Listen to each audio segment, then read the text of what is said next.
पुरानी पेंशन बहाली की मांग अब प्रदेश में फिर से तूल पकड़ने लगी है। 2005 में बंद हुई पुरानी पेंशन अब फिर से मांग की जा रही है कि इस मांग को दोबारा से बहाल किया जाए। आज हमारे साथ राष्ट्रीय पुरानी पेंशन बहाली के प्रदेश सचिव हमारे साथ मौजूद हैं, सीताराम पुखराल जी हमारे साथ मौजूद हैं। हम उनसे जानना चाहेंगे कि वे अपने संगठन द्वारा किस तरह से राष्ट्रीय स्तर पर पुरानी पेंशन की मांग कर रहे हैं। पुखराल जी, न्यूज स्टूडियो में आपका स्वागत है। सर नमस्कार। सबसे पहले आपका धन्यवाद, आभार जो आपने कर्मचारियों की एक जायज़ मांग को आपने रखने का प्रस्ताव किया। धन्यवाद सर।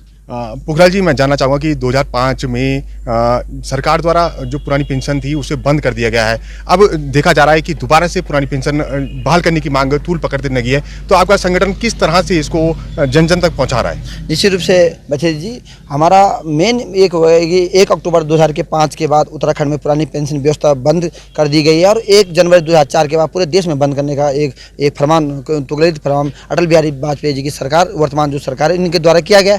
तो आज जब हमने देखा कि उस समय हम नए कर्मचारी नियुक्त हुए थे, उस समय हम इसकी गुण दोषों का हमें पता नहीं चला और हमें हमारे अधिकारियों और जो हमारे बीच जो जनप्रतिनिधियों द्वारा कहा गया कि ये जो एनपीएस जो व्यवस्था है इसमें आपको करोड़ों रुपए का फायदा हो रहा है। तो जब हम अब धीरे धीरे उसकी जानकारी हुई और जानकारी इस स्तर पे हुई कि जब हमारे बीच के जो कई साथी जिनको जो इस एनपीएस से आच्छादित थे और सेवानिवृत्त हुए, तो उनका मात्र जब 60-70 हज़ार 80 हज़ार तनख्वाह मिली थी और उसके बाद 800-900 रुपये उनको पेंशन के रूप में मिल रहा है। तो उसके बाद हम लोगों को एक जागरूकता और एक अपना बुढ़ापा जो असुरक्षित हुआ, उसको हम एक हमने प्रयास किया कि किस तरह से हम इसको एक जन आंदोलन के रूप में किया जिससे ये एनपीएस जैसी व्यवस्था को खत्म की जा सके। पुखराल जी, पिछले 1 साल से हम लगातार आपको कवर कर रहे हैं। देखते आ रहे हैं कि आपके संगठन द्वारा कोटद्वार की बात की जाए, पौड़ी की बात की जाए या अन्य जनपदों की बात की जाए, लगातार इस मांग को अब मजबूती के साथ सरकार के सामने पेश किया जा रहा है। लगातार आप सांसद से लेकर विधायकों तक अपनी बात को पहुंचा रहे हैं, तो किस तरह का आश्वासन विधायकों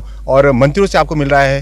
सर निश्चित रूप से सर, आपके सबसे धन्यवाद आपका ज्ञापित करूंगा। आप लगातार हमें कवरेज कर रहे हैं और आपके ही माध्यम से आम चाहे जनप्रतिनिधि हो चाहे सरकारें हों, उनको ये बात चल रही है, ये पूरा पता चल चुकी है कि पुरानी पेंशन एक जायज़ मांग है। और मैं बताऊंगा कि आप चाहे उत्तराखंड का कोई विधायक हैं, चाहे कोई मंत्री हैं, चाहे हमारे माननीय मुख्यमंत्री जी जब सांसद के रूप में थे तो उनके द्वारा खुद एक पत्र माननीय प्रधानमंत्री जी को दिया गया कि जिसमें उनके द्वारा स्पष्ट किया गया कि पुरानी पेंशन कर्मचारियों की मांग है, उसको दिया जाए। और वर्तमान में परसों हम माननीय मुख्यमंत्री जी को देहरादून उनके आवास गेस्ट हाउस 3 चरण में उनसे वार्ताएं हुई हमारी। उनके द्वारा आश्वस्त किया गया कि कर्मचारियों की जो ये मांग है, और मैंने निश्चित रूप से सांसद के रूप में आपका समर्थन किया, तो मैं इसको एक ठोस प्रस्ताव उत्तराखंड सरकार से बना के केंद्र को भेजूंगा।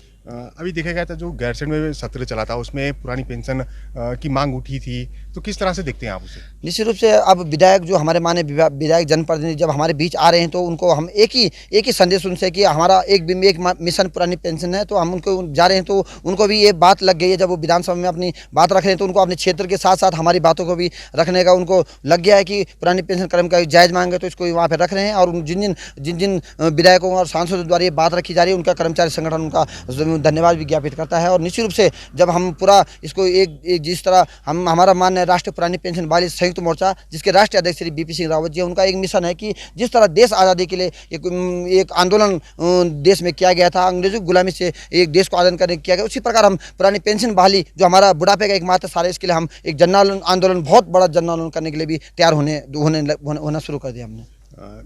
पुखराल जी, 2022 में विधानसभा चुनाव उत्तराखंड में है, तो किस तरह से देखते हैं कि किस तरह से जो पार्टियां हैं आपका सपोर्ट कर रही हैं, किस तरह से देखते हैं कि चुनाव में किस तरह से आप इस मुद्दे को भुना पाएंगे? निश्चित रूप से मैं आपको स्पष्ट करना चाह रहा हूं सर, आज आपके चैनल के माध्यम से, कि जो 2022 का चुनाव है उससे पहले हमारा बहुत कार्यक्रम चल रहे हैं। आपने देख ही नहीं लगा सोशल मीडिया, ट्विटर, चाहे जो एक वृक्ष ओपेस के नाम, एक दीपक हो उसके नाम पोस्टर अभियान, लगातार फेसबुक अभियान, जन संपर्क, जन जागरूकता अभियान, लगातार कार्यक्रम किए जा रहे हैं हमारे द्वारा लगातार। चाहे आपने कहा पौड़ी, कोटद्वार, देहरादून, हरिद्वार, हल्द्वानी, कुमाऊं के हमारे अल्मोड़ा, चंपावत, पिथौरागढ़, सब जनपदों में हमारा एक हमारा जन सैलाब जो तैयार हो रहा है, तो उसका अब हमारा एक मुद्दा रह गया कि no vote no pension no vote. अगर पेंशन नहीं तो वोट नहीं देंगे। तो हम परिवार से, जब हम उत्तराखंड में 78 से 79 हज़ार कर्मचारी आज हम एनपीएस पीड़ित हो चुके हैं, तो अब हम अपने परिवार सहित हम ऐसा एक मैसेज बहुत जल्दी ऐसा निर्णय लेने वाले हैं कि यदि पेंशन नहीं तो वोट भी नहीं देंगे परिवार सहित। तो इससे कम से कम जब हम 78-79 हज़ार हम कर्मचारी, तो हमारे साथ एक आदमी के साथ कम से कम 5 या 6 का आप लगाएं तो लाखों की संख्या में इस पर एक जन आंदोलन में वोट का विरोध, मैंने जो उसका बहिष्कार करने के लिए हम मजबूर होना पड़ रहा है हमें, क्योंकि हमारा बुढ़ापा सुरक्षित है इसलिए। पुरानी पेंशन बहाली को लेकर आज हमारे साथ वरिष्ठ वरिष्ठ पत्रकार राजीव खत्री जी मौजूद हैं। हम उनसे जानना चाहेंगे कि किस तरह की अड़चनें पुरानी पेंशन को बहाल करने में आ रही हैं, जो सरकार के सामने आ रही है और सरकार उसको मजबूती से जो कर्मचारी हैं उनकी मांग नहीं मान पा रही है। खत्री जी, न्यूज़ स्टूडियो में आपका स्वागत है। धन्यवाद मुकेश जी आपका। खत्री जी, हम जानना चाहेंगे कि 2005 में जो पुरानी पेंशन वाली थी उस पर रोक लगा दी गई थी, तो किस तरह से आप देखते हैं और किस तरह की कठिनाइयाँ सरकार को इसको पुनः बहाल करने में आ रही हैं?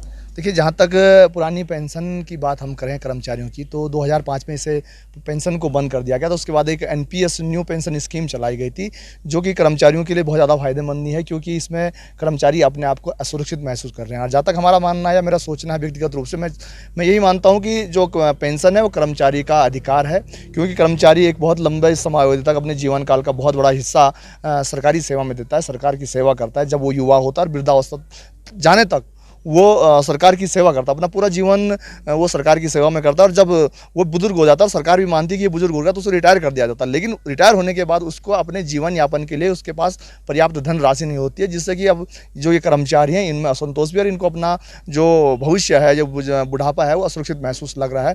तो ये इनकी बहुत जायज़ मांग है और सरकार को इस पर गंभीरता से सोचना चाहिए। जहाँ तक अड़चनों की बात है, तो मुझे लगता नहीं कि सरकार को ज़्यादा इसमें अड़चनें होंगी। सरकार अगर कोई रास्ता निकाले और गंभीरता से इस विषय पर सोचे, तो जो कर्मचारियों की पेंशन है उसे बहाली करने में कोई दिक्कत नहीं है। आप थे वरिष्ठ पत्रकार राजीव खत्री जी, जिन्होंने पुरानी पेंशन बहाली पे अपनी बात रखी। इतना तय है कि आने वाले समय में 2022 के विधानसभा चुनाव में पुरानी पेंशन बहाली का संगठन मजबूती से अपना पक्ष सरकार के सामने रखने के लिए तैयार है। अगर उनकी जायज़ मांग को सरकार अनदेखी करती है तो संगठन सरकार के साथ आर पार की लड़ाई करने के लिए पूरी तरह से तैयार है। न्यूज़ स्टूडियो के लिए पौड़ी से मुकेश बछेती की रिपोर्ट।